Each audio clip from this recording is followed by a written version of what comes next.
My name is Michael.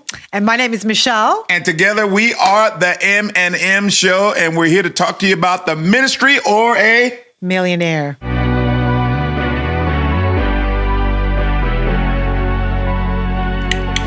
Okay, so here it is.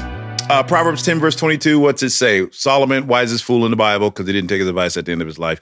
However, he was very wise. He said some stuff about money. He said, the blessings of the Lord bring wealth. The blessings of the Lord bring wealth. It's not bad to have money. It's just bad that money has you. I also think about Jesus. I mean, gosh, what would we have done when Jesus died if we wouldn't have had a rich guy to put him in the tomb? Joseph from Arimathea had his own tomb in his own back garden, and that's where Jesus got buried. He was great. You know, we need people in the ministry, but we need millionaires so that we can command the rich to be generous. Once you get that money, we're going to command you to be generous, because two things we got people and money. I think we got to get rid of this narrative that the only sold out disciples are the ones that are in the ministry. How about the ones that want to build great companies to hire Christians? How about the ones that want to build great organizations that really can employ disciples? And in some parts of the world, we're not going to be able to get in there unless we are a company or a business or something like that can really fly under the radar so we can save souls. I think it's awesome if you want to be a millionaire, but if you're called in the ministry, it's clear that come from a man of God. That's why we're talking about it today. Ministry or millionaire. What do you think, babe? Absolutely. I actually really love this topic, because when we say millionaire, what we're saying really at the end of the day is we want people to max out excellence and be excellent in whatever field they've been called into. And so whether you're a nurse or a military guy, or you are a doctor or a lawyer, or you're a student, you need to aim for the top, because Jesus would have done that. Because Jesus was excellent. He did everything well, Mark 7. He did everything well. And I think that if you really think about it statistically, there's really 5% of the church is made up of ministry, but the 95% is made up of those that are working jobs or are stay-at-home moms or whatever, or elderly, retired. But at the end of the day, the heart of what we want to really, really help the mindset is that ministry is not the upper echelons of spirituality. Right. In fact, I think sometimes God chooses the most worldly to be in the ministry, maybe to save their soul, because they need to be so focused on God, let's say, to be working with low pay. Because if they were a millionaire and blessed with that, they may fall away. Yeah. So, I think we want to inspire you in this episode to just really go for glory. And you were speaking about Joseph of Arimathea, and I cannot but help mention Lydia. Yeah, exactly. Who, as we know, there were two things amazing about her. She was a dealer of purple cloth, which was a luxury item in her time, and she owned her own business. She also owned her own house. She was an incredible leader. She had great persuasive skills, because she was able to persuade Paul. Yeah, and if we hadn't had her house, we wouldn't have the church. And because of her, that foothold of excellence, the church was able to start, because they had a place to meet, which was so huge. Yep. And she was so influential that the Bible says that she not only was baptized, but she baptized her whole household. And that takes a special type of woman, a woman that is doing it. And one of the things that we mentioned earlier when we were chatting about this was your little catchphrase about faith. Oh, yeah. Faith that works is faith that works. The only faith that works is faith that works. You know, you got to be doing stuff.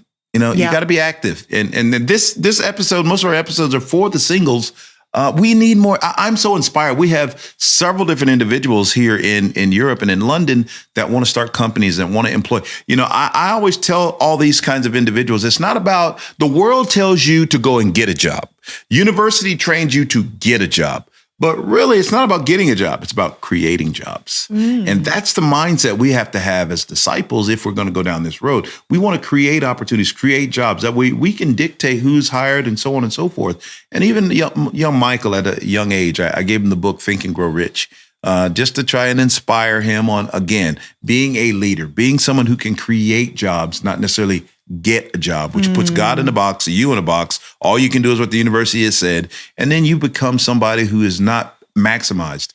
And yet I do think, I like what you've said. We got to be excited about the ministry when we're called. We also have to be excited about individuals that want to start companies and build up things that can help build up the kingdom. I know for you pretty much built a company in the company that you were working for. You like started up, and that was as a disciple. Yeah. That was quite impressive. I know for me, I had probably one of my highest paydays was as a disciple. I made 20 grand in one. I'm not boasting. I'm just saying these are facts. I made a lot of money, and my net pay for 1 month was $10K, and it was great. I took the whole staff out of the Portland church and paid for everything. And once I got the bill, I was like, I ain't doing that again. But I at least had the finances to do it as a single. And that's going to dovetail into some of our other episodes about things you look for in a brother when you are a sister right there. So yeah, we gotta be okay with being supporting people that want to start companies and be millionaires and build up the kingdom. Yeah, Jesus wants life to the full. And I think that, careers I loved having a career in the world. And I really believe that when I was baptized, I had, as you said, started up a whole new magazine within a publishing company that I worked for from scratch. And we were going into web and print advertising as well. And I think the skills that I learned on the job, and I loved my job. I thought it gave me confidence. It's great to have money, to be self-supporting. But I think when I got when I got baptized, 3 months later, I started leading the singles ministry with Michael. And again, I think, because my faith was working, I was able to use those skills that I had acquired and use them to support God's kingdom. And I've never not led since then. And this is huge.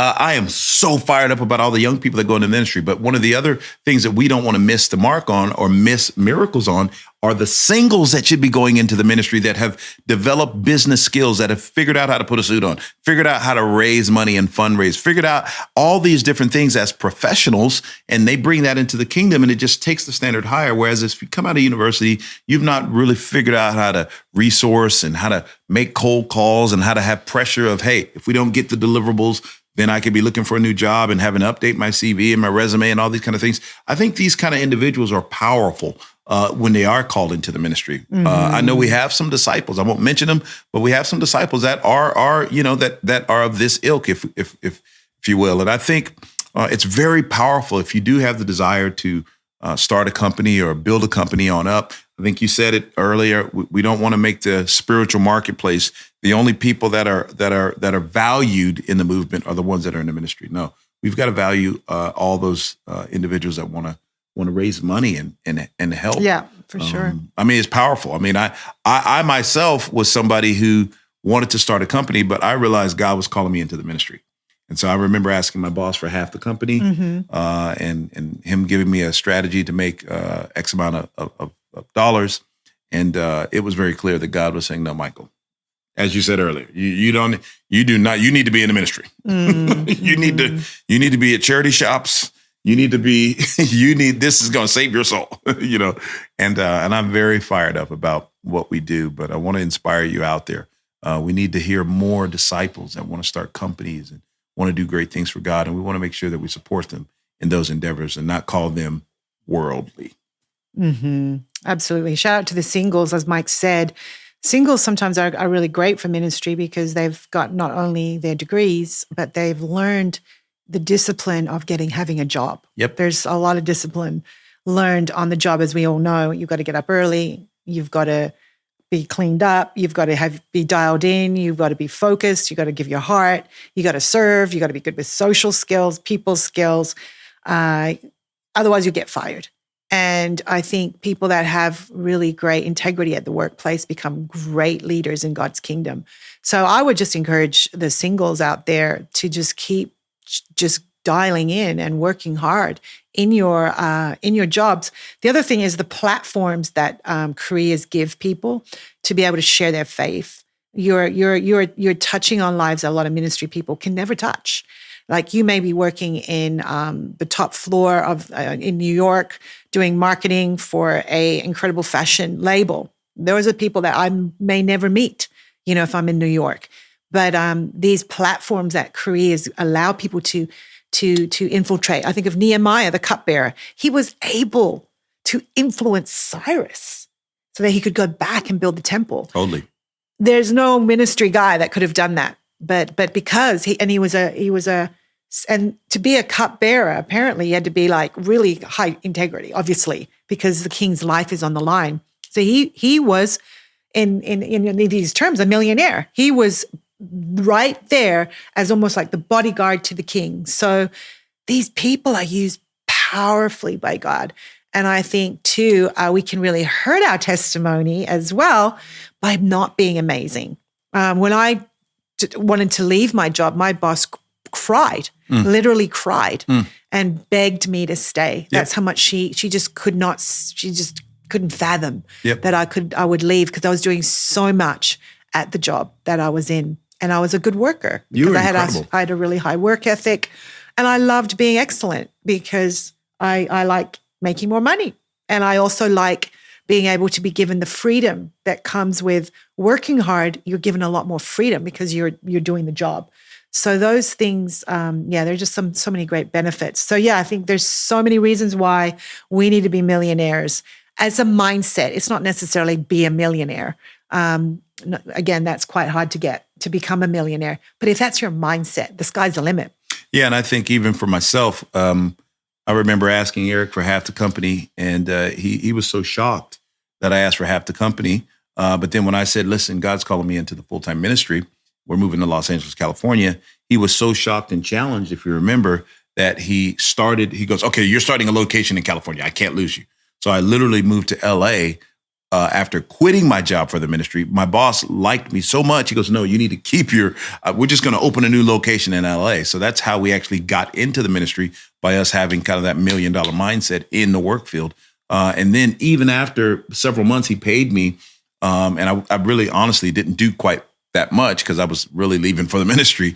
And then once I did get hired, he still, because I did such a great job, sent me paychecks of deals that closed after I had quit up to 5 months later, which really helped when we got into full-time ministry. So there's a couple of things we're saying here. Be excellent on your job. Be a great example.